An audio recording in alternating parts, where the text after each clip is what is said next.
With all the different components or parts to a sales process or understanding business development, I think one that gets overlooked the most is your message, the what you say and how you say it. So that's why we're starting with it first. You are not just another hustling salesperson. You are the expert, the resource, the valuable partner for your clients. And how you grow your business should reflect how your clients see you. Welcome to the Roadmap to Grow Your Business podcast. We generate referrals without asking, build positive client experiences, and help you take control of your business. Here's your charmingly sarcastic host, Stacey Brown Randall. Hey there, and welcome to episode 213 of the Roadmap to Grow Your Business podcast. I'm your host, Stacey Brown Randall. Okay, I am really excited to jump into this series, our summer series of business development. If you listened to our last episode, episode 212, that's the overview. So you got the overview already, and we are diving in to the first component of this business development series, and we're talking all about message. That's right, it's the good stuff. I can't wait to dive in. So this series, while it is outlined and mapped out months in advance, I am allowing for room for things to kind of bubble up or percolate, or the questions that you guys send me to kind of allow the final few episodes of this series to quite possibly change than I had originally planned. There is a lot to pack into business development, and I talked all about that in last week's episode on the overview of this series. But because there's a lot to pack in, I also don't want to rush it.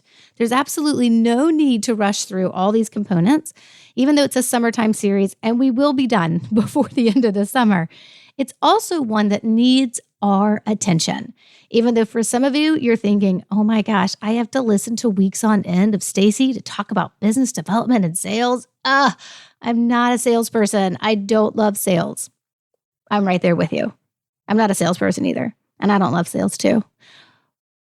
But if you're a business owner, you're in sales, my friend. And so there is a part of it that you have to learn to understand and then have to learn to love. There are pieces to it. There are definitely moments within my sales process that I am like, this is awesome. And then of course, like everyone else, there are moments where I'm like, oh no, I got to do that today.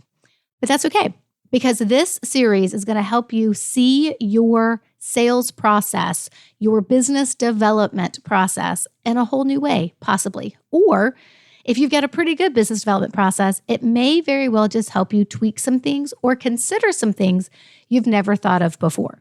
So whether this is going to be, wow, I actually have the best way to think about my business development process, and now I can put a process actually into place because you listened to the series, or you just took away those couple of nuggets you needed, my goal is to make this entire series for you worth it. So as a reminder, at the end of the series, we will do a Q&A episode. So start sending in your questions now. If you're on my email list, just hit reply to any email of mine you've ever received, and I'll get your question. Just send your question that way. Or of course, you can post in our Referrals Without Asking free Facebook group. And then, of course, you can also send me a direct message. LinkedIn is the preferred direct message avenue, but of course, you can grab me and email me or direct message me, of course, on Instagram and Facebook as well. Okay, let's talk about message. This is all about getting your message right. And this is something I think that evolves over time. The truth is, I think I have a better message today because I've been doing iterations of it over the years.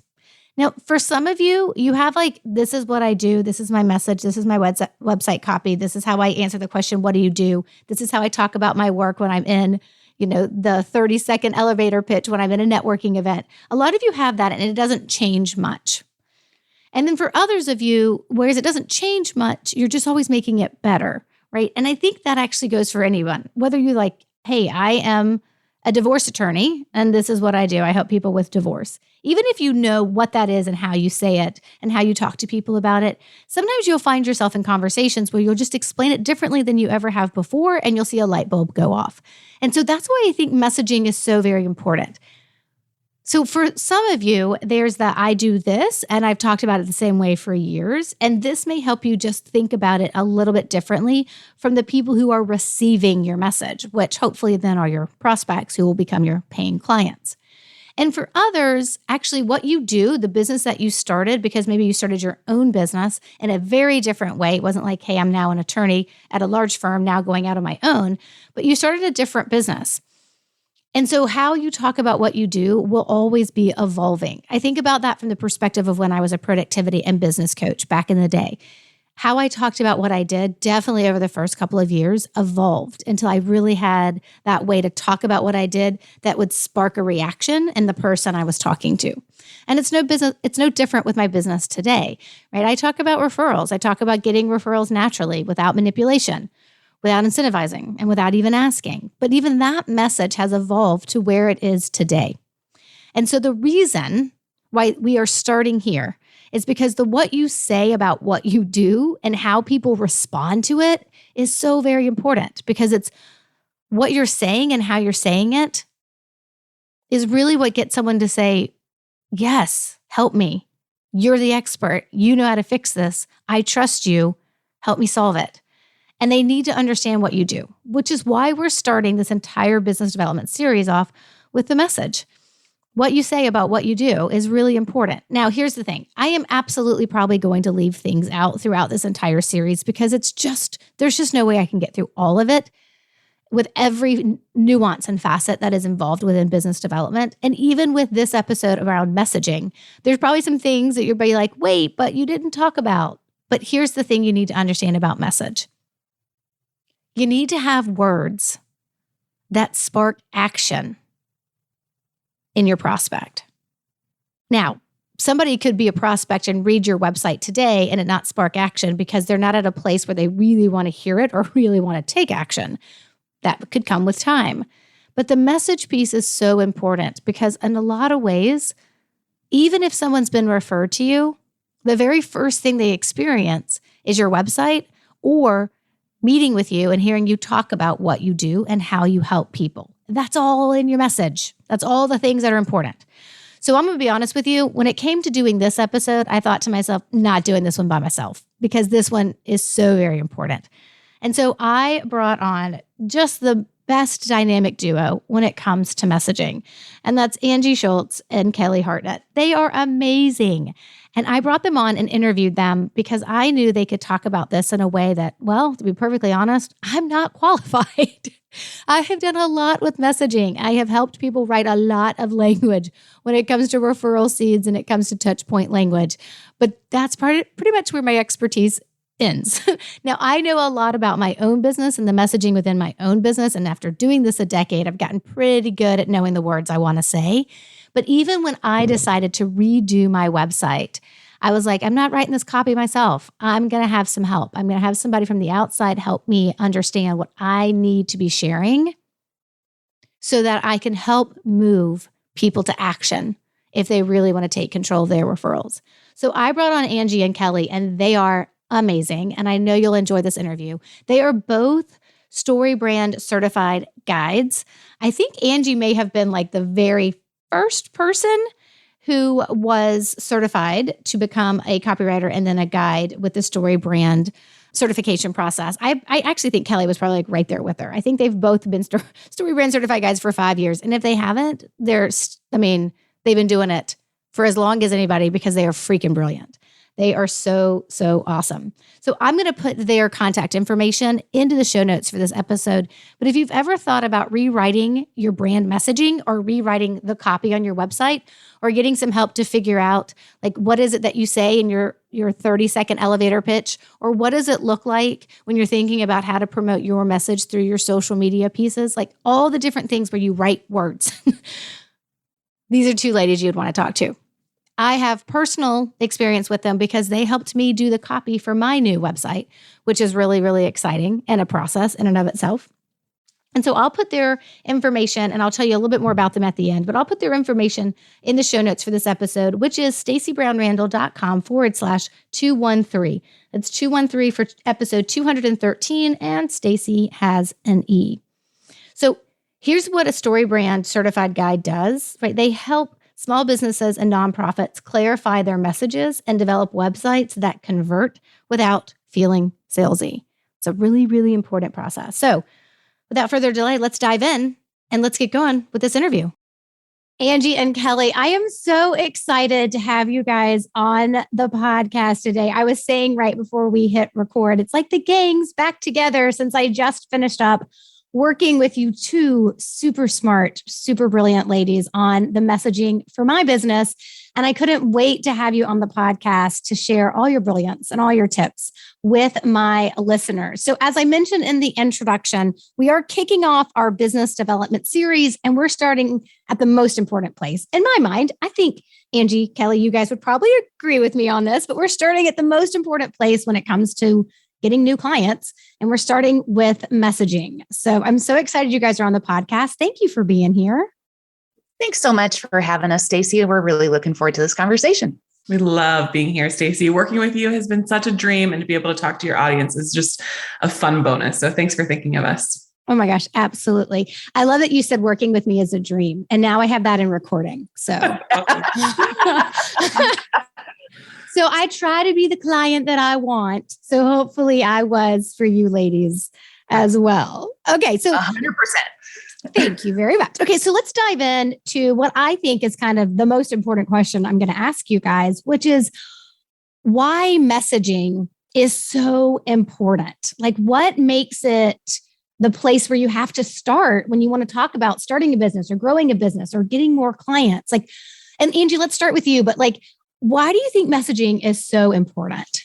Well, when I think about it, it's when you think about going out to a website, for example, and we have all seen beautiful websites, professionally done, incredible imagery, beautiful fonts, everything is so well thought out. But a lot of times in marketing, the last thing that's thought about is the messaging that's on that website.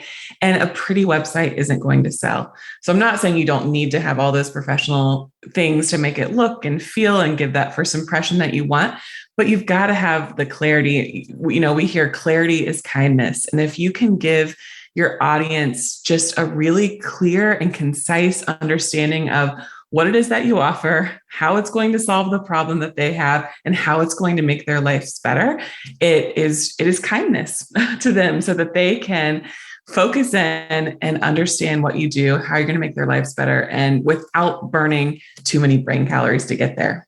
That is so true. Like, let's make it easy on them. Definitely. Yeah. Kelley, what are your thoughts on why messaging is so important? Well, I think one thing that happens with businesses is they're so close to what they do that they don't even realize that the way they talk about their business is confusing to the people they're trying to reach. And so they use lots of jargon, insider language, acronyms, a whole bunch of stuff because they know what they do. And so they just spit all this information out, assuming that people understand what they're talking about, and they really don't. And so it's really helpful to take a step back, often with a trusted partner who's kind of on the outside of the business, who can give you more of a 30,000 foot overview of what you do and kind of see where those blind spots are. But you just step all the way back and think, okay, if I were explaining this to somebody who literally had no idea what I was talking about, what would be the right words that I would use that would really draw people into this story? And like Angie said so smartly, help them understand like how I solve their problems and how much better their life is going to be if they engage with me. You know, it's funny. After we finished kind of like the first round within the framework that you guys use of how you deliver your results for clients. So after we kind of finished that first round of the messaging for my business, I was talking to a friend and I told her, I was like, I have 200 plus episodes out of my podcast. I have numerous articles on my website. I have a book out about what I do. Not only do I have a website and all the social media posts that we're doing on a daily basis for the most part, like I have all the words, and all the words at some point have been out there. And I remember telling her, I literally thought there was not another way to say what I do.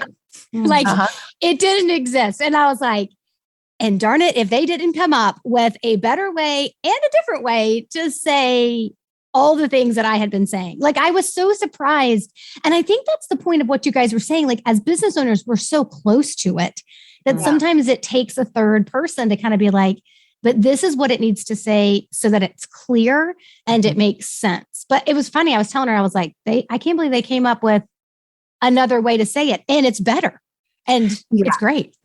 And Stacey, awesome. What you were saying is, I think it's actually harder in your shoes when you are a great writer and you have tons of content out there. It's actually harder to get to the highest level of what does my audience actually need to know when you've written so much, and it's like, well, where do I pull from and where do I start and what do they need to know and what goes where? And so you're right, to have that third party come in and say, actually, at this point, whatever that point is in your customer's journey, at this point, this is the most important thing for them to know. And let's not go too deep with them and understanding what the right balance is. But yeah, it's actually harder for those who have as much content as you have out there. Thank you for making me feel better about myself.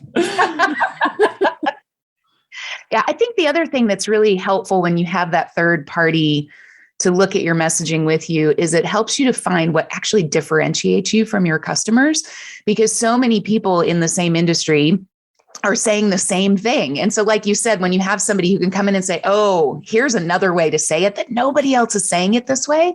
And boy, that captures attention. And it's not about being clever. It's not about coming up with this really fancy tagline. It's actually about being more clear. And like Angie said, that's kind. And that's what's really going to capture your audience's attention. Yeah, I think that's so true too. When you think about it from that perspective, and what you guys have said is like, it's also where they are in their journey to be able to receive the words that you're saying. And because we're, as the business owner, right, as we're so close to it, sometimes I would find myself like, I would be steps ahead in their journey trying to write for them. I'm like, but they're all the way back here. And they're like, now I don't know what she's talking about. Mm-hmm. That's right. Yeah. I think that's so important. And I think it's so key as we're thinking about like just the words that we use, like, and I think the website is the biggest place where you have to get that right. And I have to tell you guys this funny story. And I don't know if I shared this with you guys while we were working together, but I was talking with my husband about like, the website and having you guys do all the messaging and getting all that done and getting it out there and working then with my web developer. It's a process. Like there's nothing of this is like done in a day or even a week or even a month, but like working through all of that and like seeing what you guys built for me. And in terms of like the wireframe for my website and stuff. And I remember I turned to my husband and I was kind of walking him through it and I was showing it to him. And I go, it's amazing that I've ever made any money, because it was kind of hard to figure out how to give me your money, like for my clients to decide, like, and it's not that I hadn't heard that a little bit in the past, like, I really had to work to figure out like, where is the join the program button, right? Like because there's all the content stuff. And I was like, it's kind of crazy that I've been as successful as I've been, knowing that it hasn't been as easy for people to be like, yep, that's my problem. Yes, I want to solve it. And here are some options on how I can solve it. And I can go learn more. And it's really easy. And you guys definitely like brought that to the forefront for me. And it wasn't to that point. It wasn't that I didn't know it. It's that I think I was hiding from it because that would take way more work to fix it and figure it all out. And right. And this is, I think, what is the biggest issue that business owners deal with. And I don't think anyone ever talks about this. It's that if business is just good enough, we kind of ignore the things that we know are probably broken and need to be fixed. And that was definitely where I was and have been. Like I told my husband, I was like, I've been successful and I'm thankful, but it's kind of in spite of the fact that I haven't made it easy on people to be like, what do you do? And how do I give you money? Well, and don't be too hard on yourself, Stacey, because a lot of businesses do that. And I think it's from a good place. Like you want to tell people all the things that you can help them with, and you want to do it all at once. And it's hard to know, like, where do I draw the line, and how do I need to tell them all the things all at once, because they need to know how I can help them. And then I'll put a button at the bottom that says, okay, now hire me. And what we understand about people is they can only take in so much information at a time. So we give them just a little bit of information at the top of a website. And then we give them a little bit more information and then a little bit more. And we go deeper and deeper and deeper into that to avoid overwhelming them. But at each step along the website, we want to make sure that there's a call to action button. So the minute they're ready to take action, they have an opportunity to take action. Does that make sense? Oh my gosh, absolutely. Yeah. Angie, anything you want to add to that? No, just that's exactly right. Just again, it comes back to kindness. When is your audience ready? Don't make them search. Don't make them burn more brain calories than they have to on your website. Give them what they need. And what they need is a call to action button without having to search for it. Yeah. And go ahead, Stacey. Sorry. No. Go ahead, Kelley. I was just going to say a lot of businesses shy away from having too many call to action buttons on their website because they don't want to come across as salesy or pushy. Mm-hmm. And so I want to give your audience a little bit of a pep talk in that regard. If you offer multiple calls to action on a website, you're not being salesy or pushy. You're giving people an opportunity to get a resolution to the problem that they're experiencing. You solve a problem in your business and people need what you have to offer. And so if you're hiding the call to action button, you're actually doing them a disservice. So you're not being salesy. You're not being pushy. You are being a good steward of the gifts that you have and the ways that you can help people in their lives. So don't shy away from those call to action buttons. It's really the kindest thing you can do for your customers. I think that's so very true. And it's interesting.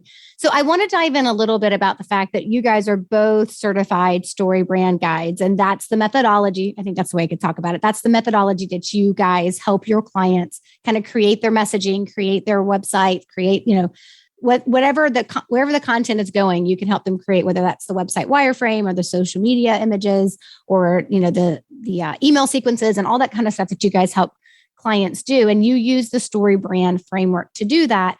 And I want you guys to talk a little bit about what makes that unique and what makes that special and maybe even makes it easy for you guys to do what you do for your clients. But I want to put it in context of, I was thinking through like how much better and how easier my website is, the new one, right? That'll be out. It's not out at the time of this recording. It will have been out by the time this episode goes live, and just how much better it is and how much easier it is. And to Angie's point, and how kind it is to the person consuming it. Not for me. It may be my website, but it is not built for me. It is built for those that one day want to get my help. And so, but there's lots of different thought processes around how to structure that, like methodologies, in terms of what that looks like. And I was trying to figure out how did my website, the old version, end up being the old version? Like, how did I get there? And I literally, because the last time I did a new website was 2018. Now it's 2022. So it was definitely overdue. But I remember thinking back, I was going back through my, just reminiscing. And I remember thinking who the consultant was that I was working with at the time, and that philosophy around how the website should be built. And the website should be built it was all about, you couldn't get to the here's how you work with me until you had consumed enough information and gone through enough of the email sequences, right? Sometimes called funnels and stuff. And then it was it was controlling what they had to read and what they had to go through before they could get to the buy now button, so to speak. And it was a methodology. It was a thought process. And obviously I bought into it because I built my whole website around it and a lot of what I do with it. But when I found the StoryBrand concept, I was like, oh my Lord, this makes so much better sense. And I appreciate it when I go on other people's websites and I can get to exactly what I need when I need it. And so, I think that there's a lot of different marketing tactics out there, a lot of different marketing methodologies and thought processes around messaging and stuff. And so I'm not saying one's right, one's wrong, one's better, but I really connected with StoryBrand. So I wanted to give you guys just for people who are what the heck is StoryBrand, right?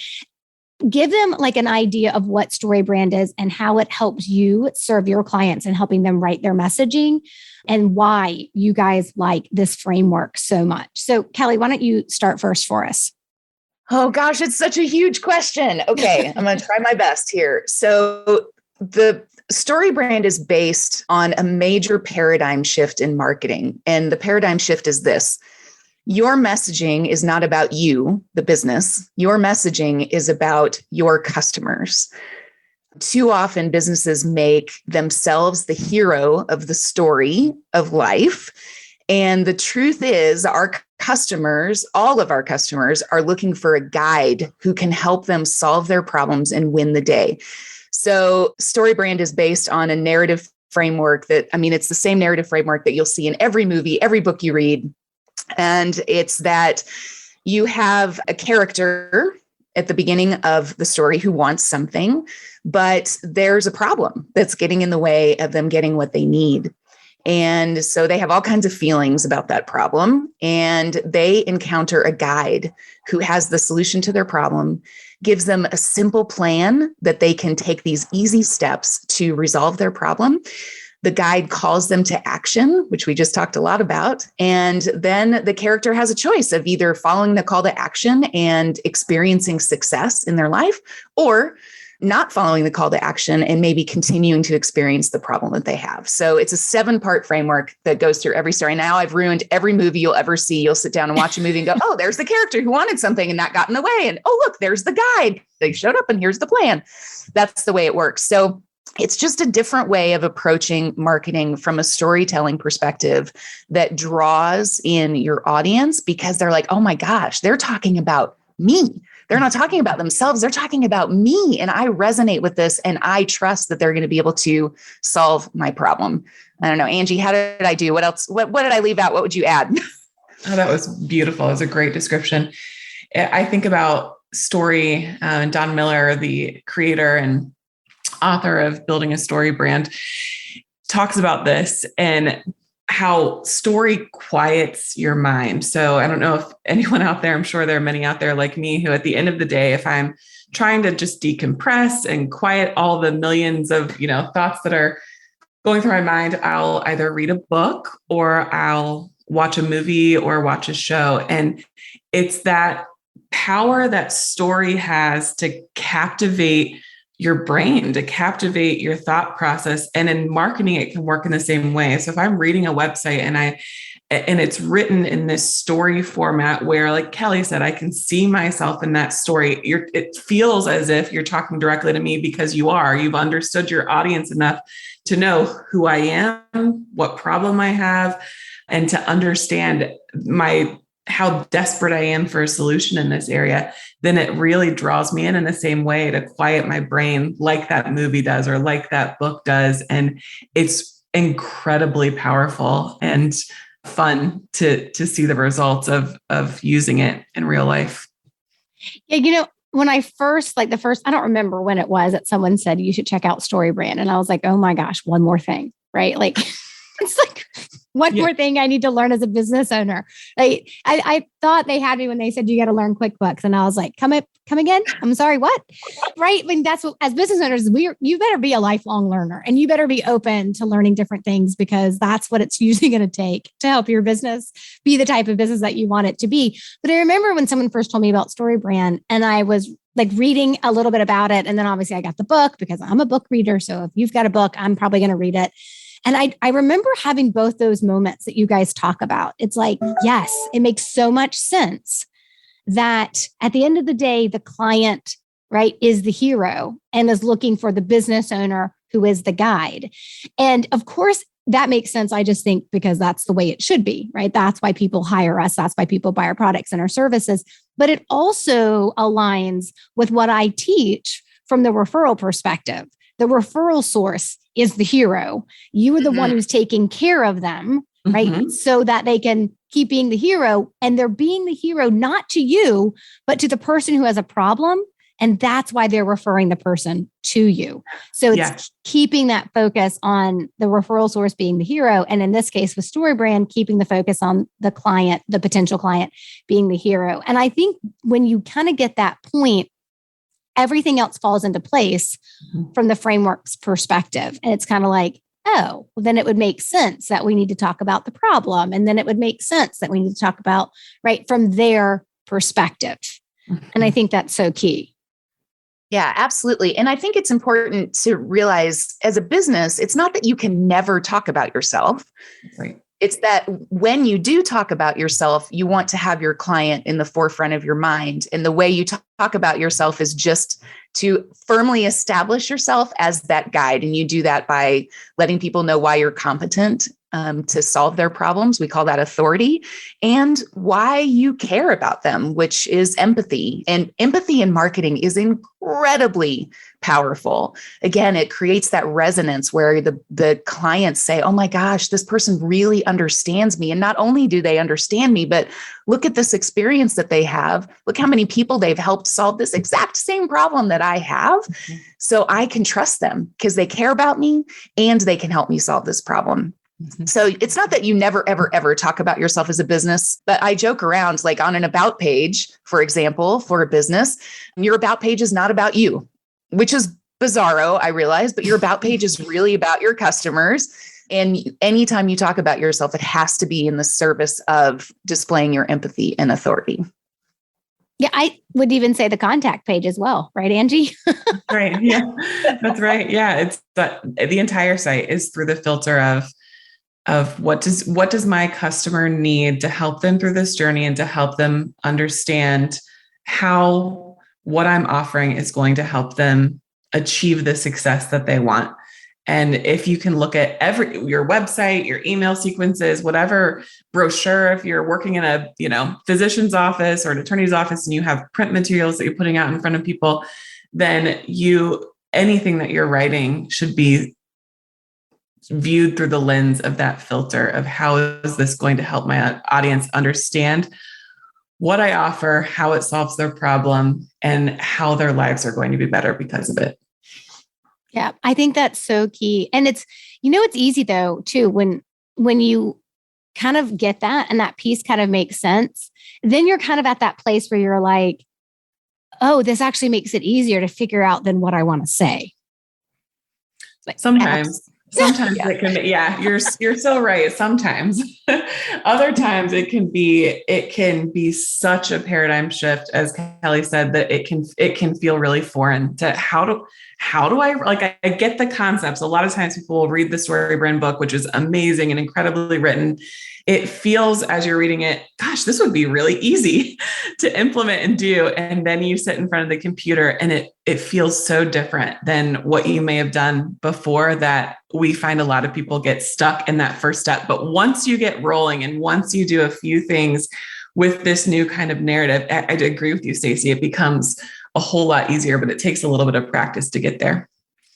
That actually makes perfect sense, because if you don't really get that piece down in the beginning, it's hard, to your point, to get it to a place where you can get it rolling. And the truth is, like most companies, there's multiple ways to engage from a StoryBrand perspective. You can read the book, you can download the resources, and you can try, I shouldn't say try, I'm sure lots of people do, and they write out their messaging and their brand script, right? And they have all that. And then of course, StoryBrand has, so in addition to the book, you can also listen to their podcast and download the resources and do it yourself. And I think do it yourself is great for the people who will actually do it. That is the key point there.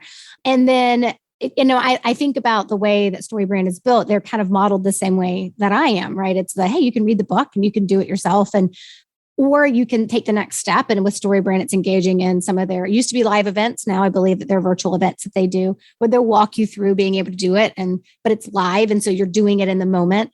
And then the next step, of course, is hiring a guide. And it's funny, I will tell you, and I think I told you guys this, but I got halfway through the StoryBrand book and I was like, yep, totally got to do this. No way am I doing this myself. So who am I going to hire? Because I just think, there's certain points in your business's life, right? And the life cycle of your business where you just realize that some things are just going to be better and be better for you if you just hire someone to do it.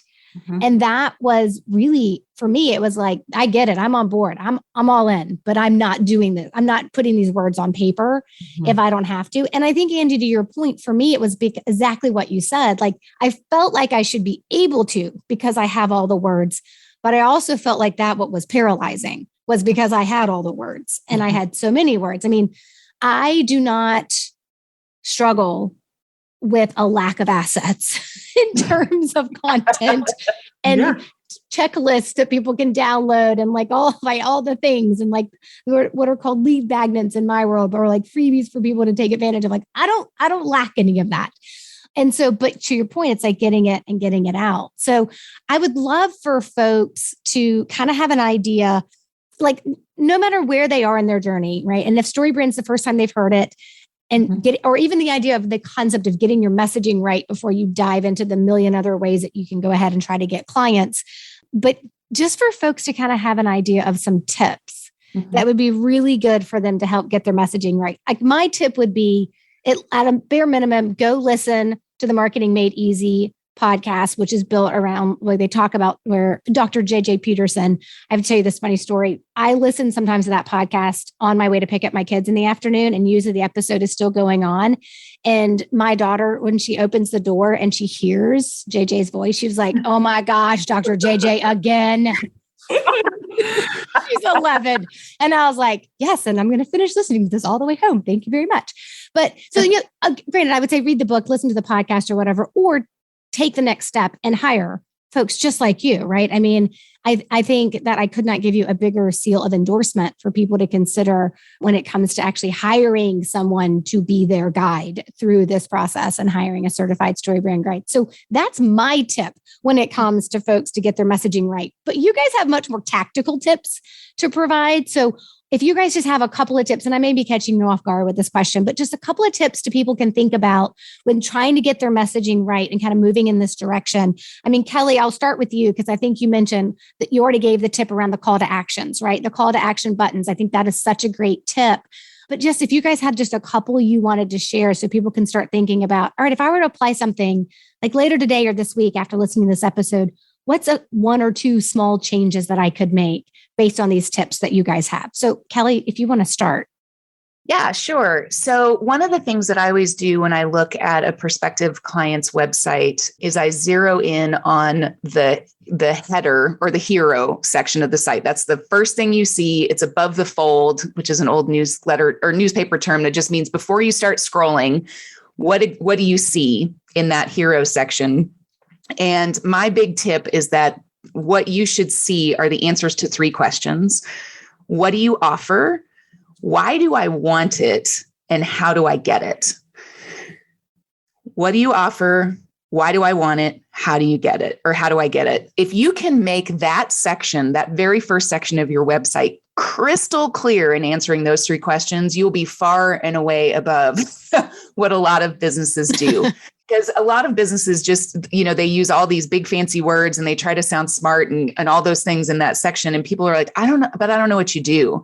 And the particular one that I would focus on is the why do I want it? So we can say, I offer data management services, or we mow your lawn, or we will walk your dog for you. But why do I want that? If you can dive into the emotional, the psychological problem that you're solving, not psychological problem, that doesn't sound right, but you know what I mean? Yes. If you can solve the emotion behind that problem, that will pique people's interest. So it's not just that you provide data management services, is that you offer peace of mind that when something goes wrong or when the power goes down, you're covered, or something along those lines. I'm just spitballing, but the why do you want it is a really important thing. I'm rambling. Angie, take over. That was an excellent tip. Yes, Angie. Mm-hmm. Yeah, that's where I start as well. The header section of your website is so important. The section just below that is not equally, but pretty darn important as well. That's where you typically get into a little bit of the problem. So if you can, we want to offer clarity at the very top, just like Kelley said, once they get there, we want to pique their curiosity. So we don't have to give all the information, that we want that to be short and pithy in that first section, pique their curiosity enough just so we can get them to scroll to the second section. In that second section, we're going to clearly present the problem that they're facing. And there's 2 layers of that. There's the external problem. Kelley talked about a lawn mowing company. There's the external problem of I need someone to mow my lawn or to landscape and take care of my yard. But then there's also this internal problem of why do I want that? How am I feeling about that? And this aligns directly with the brand script or the StoryBrand framework that we were talking about before. I might want that because it makes me feel terrible when my mother-in-law drives in and says something about it every time that she pulls. That's not true. But are you speaking from experience, Angie? No. But I might feel yucky. Or when my neighbor, I want my yard to look as good as my neighbor's, or I want my yard to set the tone in the neighborhood. There's some kind of feeling that is prompting that need to have that external problem fixed. And if you can get that language right in a sentence or two, I'm going to feel so known and so hooked into this website that I'm going to stick around to look for the solution. So I'm far more willing to scroll to section 3 or section 4 to present the solution, and then call me to action and tell me how to get what it is that I want. So, but I also wanted to mention, Stacey, the podcast is Marketing Made Simple. It's fantastic with JJ Peterson, April Sunshine. You can get tons of great tips from them, but also the 2 books that Donald Miller has put out lay out everything. I mean, so easily that you can just dive right into. The first is Building a Story Brand. And that's where you're going to learn how to talk about what you do, how to put the building blocks of the story that we're telling together. And it's a great thought exercise to really just help you understand, how do we talk about what we do?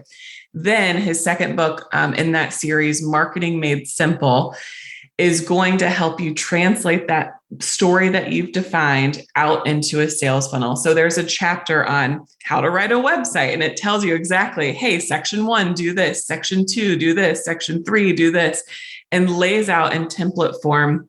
And that's just one of the chapters. There are many others on how to write a lead magnet or lead generating PDF. So how do we get this guide out into the world that will help you capture email addresses? How do we write email sequences to go along with that? And really, he breaks it down into these bite-sized pieces that if you have the time available, you can do it for yourself. If you don't, if you're like Stacey, you get into it and you need some support, there are 700 guides like Kelley and I who can help you along the way, but the books are phenomenal. And we will link to the podcast and both of those books in the show notes page for this episode too, to make it really easy for people to find that. And I completely agree. I kind of built my business around that same model that I believe that StoryBrand is kind of built around too. It's like here's a bunch of resources. Here's the books, here's the podcast. You can kind of, pull together what you need to pull together and have your framework and do it yourself. And then there's also other opportunities for you to have someone help you with it. Or in my case, just do it for me, because that is what I just need to actually check the box and get it off the to-do list, which it had been on there for way too long. So I think those tips were great. I mean, I think about it, like you said, that first section, the top part, the header part of the website, and then that second section. And Kelley, what you had mentioned earlier also about the call to actions. And then of course, like diving deeper and checking out the resources that support this. I think that when people are thinking about, and when they come to me, right? So I'm doing it from the lens of when I see people come to me, obviously because they want to get more clients. And in my world, they want to do that with referrals, right? They want to be able to generate those referrals naturally, to do that without manipulation, without incentivizing, and without, of course, even having to ask for them. When they're having like that need from me, the reality of it is that we're talking about sales, and messaging is at the top of that whole understanding of, that's great that you have clients coming to you or potential clients coming to you. But if you don't know how to get them to decide if you're right for them or not, or if you can solve their problem or not, then it doesn't really matter how many clients you have coming your way. And so whereas the series will go on to talk about different types of sources, and of course, referrals will be a part of it, but we're really actually focusing on more than just that. But really looking at the different sources of the different areas or places where clients can come to you. Again, if you don't have what Kelley and Angie were talking about, which is the messaging in place that kind of puts it all together, then it doesn't really matter, because you won't be able to communicate correctly and clearly and kindly to your potential clients. And you certainly won't be able to convert them as well. So I just think that this was such the absolute right place to start this business development series, is with the messaging. And of course, I couldn't imagine two better people than the two of you to join me in this conversation. I appreciate you not saying any of the embarrassing stories you probably could have told about our journey of working together. I'm sure there were numerous ones. No, you were wonderful to work with. Okay. Yes. Tell me some more. I'm just kidding. But I do think at the end of the day, when you kind of think about what this looks like and moving your business forward. Messaging is definitely at the top of that. So is there anything you guys want to add that I didn't ask that you want to kind of like, just kind of leave as like that final point of people to be thinking about as they wrap up listening to this episode and they go on about their day? Who wants to go first? Angie or Kelley? I'll let you guys decide. Stacey, I think you wrapped it up beautifully. You did a great job. And yeah, I just encourage everyone to read the book, ask for help, and get your messaging in place. But Kelley, I'm sure you have something to add. The only thing I would say is that you have your zone of genius as a business owner, and marketing and messaging may not be that, and that's okay.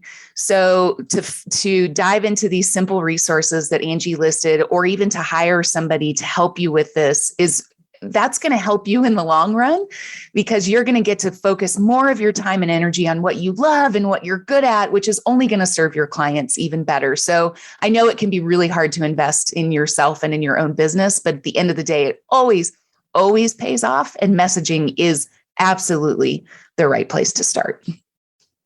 So very true. I could not have said it better myself. Well, thank you both, ladies, for joining me today on the podcast. Oh, thank you so much for having us, Stacey. Are they not just the most amazing ladies? I loved working with them. They were so easy to work with, and they made everything make sense to me.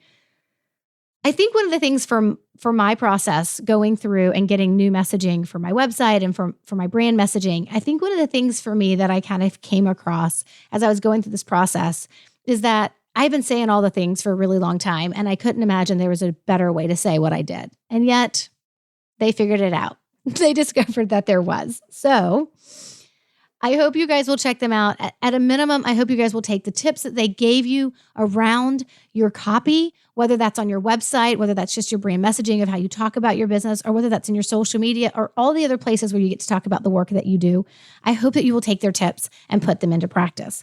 And of course, if you want to check out Kelley is at talltreecollective.com. And of course, she does copywriting for brands who give a damn.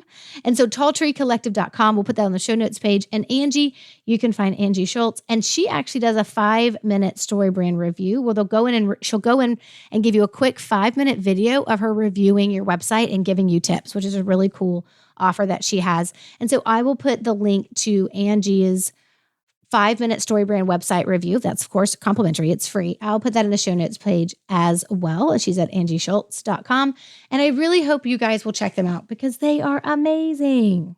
Okay, of course, everything I've mentioned will be on the show notes page. And that is stacybrownrandall.com/213, stacybrownrandall.com 213. And of course, Stacey has an E. Okay, next week's episode is episode 214, and we're going to be talking about sources, meaning where your prospects, who then turn into clients, come from. Okay, until then, you know what to do, my friend. Take control and grow your business. Bye for now. Thanks for listening to the Roadmap to Grow Your Business podcast. To access all resources and links mentioned in today's show and to connect with Stacey, head over to www.stacybrownrandall.com.